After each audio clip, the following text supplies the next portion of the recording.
Good morning बेटा। हरिहर काका पढ़ा रही थी।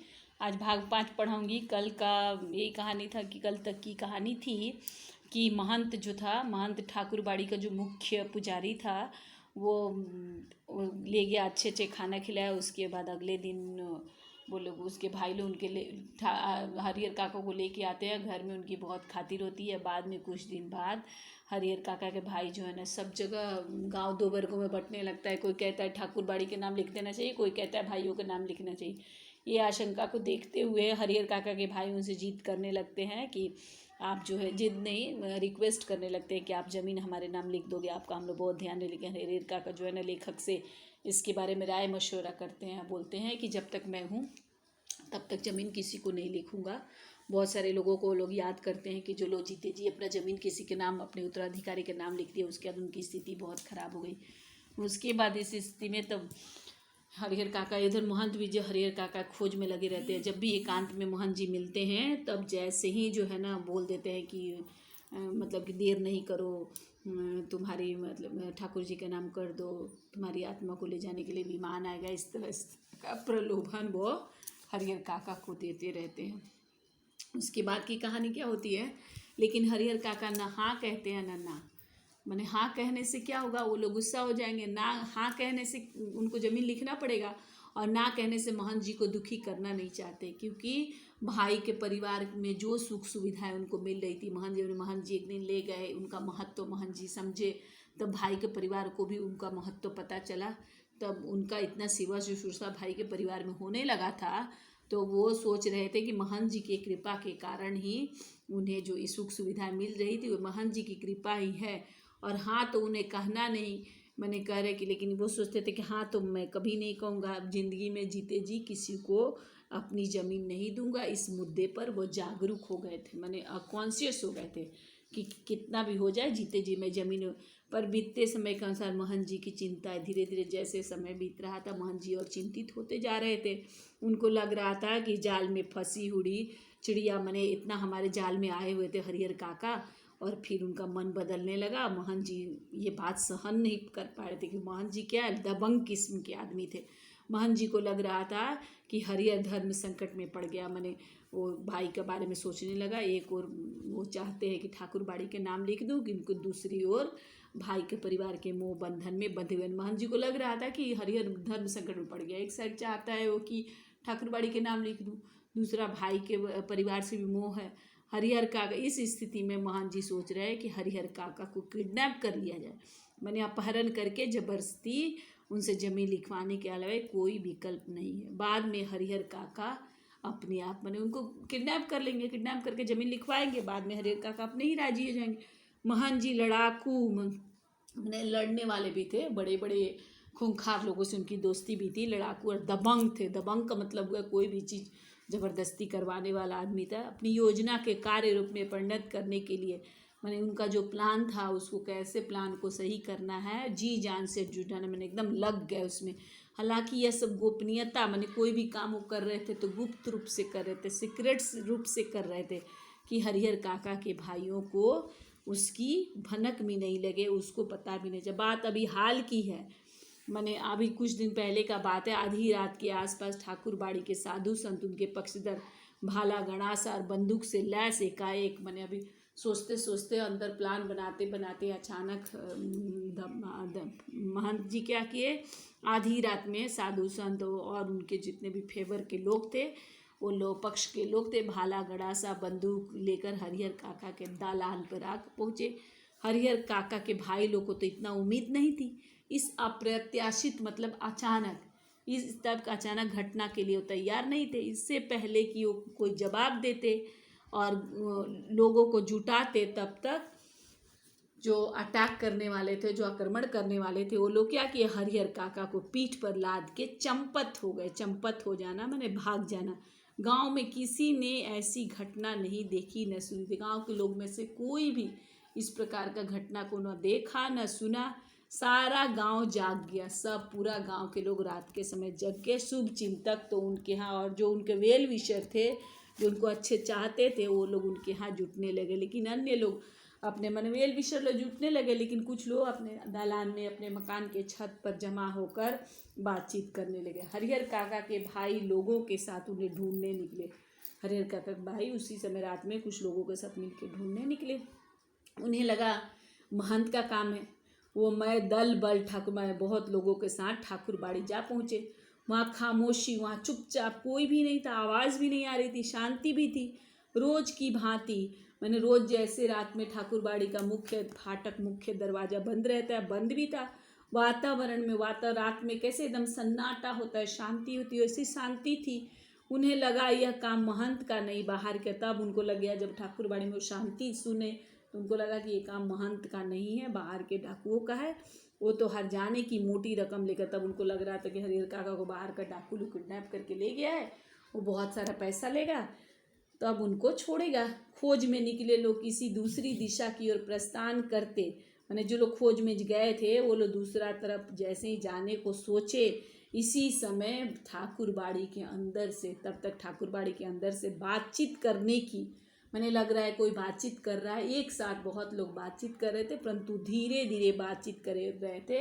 वैसे मैंने ये लोग पहले तो लगा कोई नहीं है, शांति के कारण, फिर ये लोग कहीं जाना चाह रहे थे दूसरे साइड। तब तक क्या है, तुरंत ठाकुर बाड़ी से बहुत सारे लोग एक साथ मिलके बात करने की आवाज़ आ रही थी और धीमी, और सबके कान खड़े हो गए। मैंने ध्यान उधर चला गया, उन्हें यकीन हो गया, ये विश्वास हो गया सबको कि हरिहर काका इसी में है। अब क्या सोचना, वे ठाकुर जी का फाटक पीटने लगा। अब क्या, अब आगे चिंता करने की बात ही नहीं थी। वो क्या किए, ठाकुर बाड़ी का फाटक मतलब होता है मेन गेट को पीटने लगे, आवाज़ करने लगे, ढप ढबाने लगे या खटखटाने लगे, जो भी कहिए, ठाकुर बाड़ी के मेन फाटक को। इसी समय जब तक वो ठाकुर बाड़ी के मेन फाटक खटखटा रहे थे, ठाकुर बाड़ी के छत पर से रोड़े पत्थर बहुत सारे, ये लोग तो तैयार होके नहीं गए थे, कोई भी इन लोग पास हथियार नहीं था, कुछ भी नहीं था, तो रोड़े पत्थर गिरने लगे, तीतर बीतर मैंने इधर उधर भागने लगे। अपनी थोड़ा बहुत ये हथियार लेके गए थे, अपने हथियार संभाले, लेकिन हथियार संभालने से पहले वो भी सोच रहे थे, जो थोड़ा बहुत हथियार लेके, बहुत ज़्यादा लोग के साथ तो नहीं गए थे, थोड़े लोग के साथ गए थे, तो लोग सोचे कि हथियार संभाले, इसके पहले ही ठाकुर बाड़ी के कमरे की खिड़कियों से फायरिंग शुरू हो गई। एक नौजवान के, उन लोगों के साथ एक नौजवान था जिसके पैर में गोली लग गई, वह गिर गया। उससे गिरते ही हरिहर काका के भाइयों के पक्षधर भाग उठे। एक जवान को गोली लग गया, एक लड़का था, नौजवान था, यंग एज का, उससे पैर में गोली लग गया, वो गिर गया। वह गिरते ही हरिहर काका, जैसे वो गिरा कि हरिहर काका फेवर में जीतने लोग थे, सब भाग गए। सिर्फ 3 भाई थे और 3 के बल पे इस युद्ध को जीतना तो बहुत मुश्किल था। इसलिए वे क्या किए, वो कस्बा अपने गांव के पास जो थाना पुलिस स्टेशन था वहाँ पे चले गए। इधर ठाकुर बाड़ी के भीतर महंत और उसके कुछ चंद विश्वासी साथी सादे और लिखे कागजों पर अनपढ़ हरिहर काका के अंगूठे का निशान जबरन ले। इधर क्या हो रहा था, रात के समय ठाकुर बाड़ी में महंत, उनके कुछ विश्वासी जो साधु थे, जबरन जबरदस्ती हरिहर काका के अंगूठे का निशान कुछ सादे कागज पर, कुछ लिखे कागज पे ले गए थे। इस महंत के इस व्यवहार से तो हरिहर काका आसमान से जमीन पर आ गए। माने वो महंत को अच्छा आदमी समझते थे, लेकिन ये करतूत देखकर आसमान से जमीन पर एकदम आश्चर्यचकित हो जाना, एकदम सोचना ही नहीं उसके बारे में, ऐसा हो सकता है उन्होंने सपने में भी नहीं सोचा था कि महंत जी इस रूप में भी आए थे। मैंने कभी सोचे नहीं थे कि महंत जी भी ऐसे हो सकते। जिस महंत को आदरणीय, अभी तक हरिहर काका महंत को क्या होता था, रेस्पेक्टेड समझते थे, श्रद्धेय समझते थे, वह महंत अब उन्हें घृणित, दुराचारी और पापी, मैंने जो महंत का इतना रेस्पेक्ट करते थे, मन ही मन बहुत आदर करते थे, वो महंत अभी पापी नजर आने लगा, घृणित नजर आना, दुराचारी ने। अब वह उस महंत की सूरत भी देखना नहीं था, उसका फेस, चेहरा भी देखना नहीं चाहते थे। अब उनको लगा कि महंत से ज़्यादा तो हमारे भाइयों का परिवार है, भाइयों का परिवार ज़्यादा उनको अच्छा लगने लगा था, नेक और अच्छा। हरिहर काका ठाकुर बाड़ी से, इसलिए उनको भाइयों का परिवार अच्छा लगने लगा था। वो भाइयों के पास जाने के लिए बेचैन थे, ठाकुर बाड़ी से वो अपने घर पहुंचने के, लेकिन लोग उन्हें पकड़े हुए थे। महंत जी उन्हें समझा, लोग सब मिलके पकड़े हुए थे, कोई उनको जाने नहीं दे रहा था। महंत जी बार बार समझा रहे थे कि तुम्हारे भले के लिए, तुम्हारे अच्छा के लिए किया गया है। अभी तुम्हें लगेगा कि हम लोगों ने तुम्हारे साथ जोर जबरदस्ती की, लेकिन बाद में तुम समझ जाओगे कि जिस धर्म संकट में तुम पड़े थे उससे उबारने के लिए एकमात्र ये रास्ता। बोले कभी यार तुमको खराब लगेगा हम लोग ऐसे कर रहे हैं तो, लेकिन बाद में तुम जब ज़मीन लिख दोगे तो तुम्हें लगेगा कि जिस धर्म संकट में मैं पड़ा था उसका रास्ता मुझे निकल गया, यही रास्ता था। इस तरह महंत जी बार बार उनको समझा रहे थे और अंगूठे का निशान साधु लोग ले रहे थे।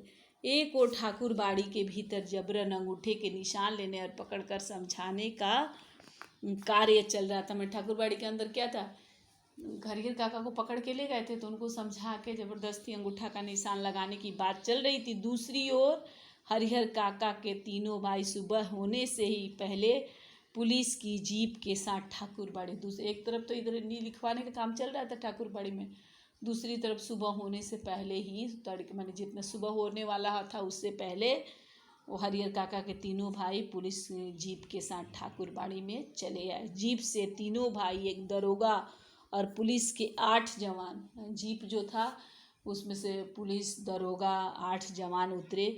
पुलिस इंचार्ज ने ठाकुर बाड़ी के फाटक पर आवाज़ लगाई, उसके दरवाजे पे बहुत ज़ोर से आवाज़ लगाई, दस्तक दी, दरवाज़ा उन्होंने खटखटाया लेकिन अंदर से कोई जवाब नहीं आया। अब पुलिस के जवानों ने ठाकुर बाड़ी के चारों ओर मैंने कितना भी दस्तक दिया, कितना भी खटखटाया, आवाज़ दिया, दरवाजे को पीटा लेकिन कोई आवाज़ नहीं आई। तो उन लोगों ने क्या किया कि चारों तरफ से ठाकुर बाड़ी को घेरना शुरू कर लिया। पुलिस ठाकुर बाड़ी अगर छोटी रहती, छोटी सी ठाकुर बाड़ी नहीं थी, ठाकुर बाड़ी तो बड़ी थी, तो पुलिस के जवान आसानी से घेर लेते, लेकिन विशाल काय मैंने बहुत बड़ी ठाकुर बाड़ी को पुलिस के जवान, सीमित जवान मैंने कम ही थे ना, 8-10 जवान थे, तो कैसे घेर सकने में असमर्थ साबित हो जाए। फिर भी जितना संभव हो सका उस रूप में उन्होंने घेरा डाल दिया और अपना अपना मोर्चा मैंने उन लोगों ने क्या किया, घेर लिया ठाकुर बाड़ी को जितना संभव हुआ, जितना सके, जितना करने पाए, और अपना अपना मोर्चा मैंने अपने अपने जगह पे डटे रहे और सुबह की प्रतीक्षा करने लगे। कहने का मतलब है कि इधर तो वो लोग जबरन अंगूठे का निशान लगवा रहे थे, अब तो रात हो गई थी, तो हरिहर काका के तीनों भाई गए और वो लोग क्या किए, वहाँ पे जाके और जैसे जो है ना कोशिश की कि मतलब पुलिस को लेके आए, लेकिन सुबह होने से थोड़ा पहले पुलिस के 3 जवान, 8 जवान, दरोगा आदि को लेके वो आए और सब लोग ठाकुर बाड़ी आवाज़ लगाए। लेकिन सुबह हो गया जैसे ही, फिर ठाकुर बाड़ी को घेरना शुरू किया, लेकिन इतनी कम जवान, इतनी बड़ी ठाकुर बाड़ी को घेरना मुश्किल था, फिर भी वो लोग जैसे चाहे उसको घेरे। हरिहर काका के भाइयों ने सोचा था कि जब वे पुलिस के साथ ठाकुर बाड़ी पहुँचेंगे तो ठाकुर बाड़ी से भीतर से हमले होंगे या साधु संत में हरिहर जैसे उन लोगों पे हमला हुआ था उसी तरह हरिहर काका ने भाइयों ने सोचा था कि जैसे हम ठाकुर बाड़ी पहुँचेंगे ठाकुर बाड़ी के साधु संत हमारे ऊपर हमला करेंगे, वो रंगे हाथ पकड़े जाएंगे। लेकिन वैसा नहीं हुआ, वैसी स्थिति नहीं हुआ। ठाकुर बाड़ी के अंदर से एक रोड़ा भी माने एक भी पत्थर छोटा कुछ भी नहीं आया, और शायद पुलिस को आते, क्योंकि नहीं आया, पुलिस को आते हुए उन्होंने देख लिया था, अगर रोड़ा चलाते तो हाथ रंगे हाथ तो पकड़े जाते। इसीलिए सुबह होने में अभी कुछ देर थी, इसलिए पुलिस इंचार्ज रह कर ठाकुर बाड़ी का फाटक खोलने तथा साधु संतों को आत्मसमर्पण करने के लिए, सुबह होने में भी टाइम था, इसलिए क्या गया, ठाकुर बाड़ी का वो जो है पुलिस का जो है ना इंचार्ज रह कर ठाकुर बाड़ी को फाटक खोलने तथा साधु संतों को आत्मसमर्पण करने के लिए आवाज़ लगा रहे थे। थोड़ा देर था तो जानबूझ के वो लोग जो है ना साधु संतों को आत्मसमर्पण करने के लिए आवाज़ लगा रहे थे। साथ ही पुलिस वर्ग की तरफ से हवाई फायर माने एयर में फायर भी की, लेकिन ठाकुर बाड़ी की ओर से कोई जवाब नहीं आया। इस प्रकार मतलब उन लोगों ने घेरा हुआ था ठाकुर बाड़ी को, हरिहर काका के भाई, पुलिस के जवान, लेकिन ठाकुर बाड़ी से कोई आवाज़ नहीं आ रही थी, कोई नहीं था। कोई रात में जो इतनी बातचीत हो रही थी धीमे धीमे स्वर में, सब मेरे वो सब कुछ सुनाई नहीं दे रहा था, ना किसी के रोड़े चलाने, ना किसी का रोड़ा चलाना, कुछ भी नहीं हो रहा था। तो बेटा आज मैं यहीं तक पढ़ाती हूँ, कल मैं इससे आगे पढ़ाऊँगी क्या हुआ था।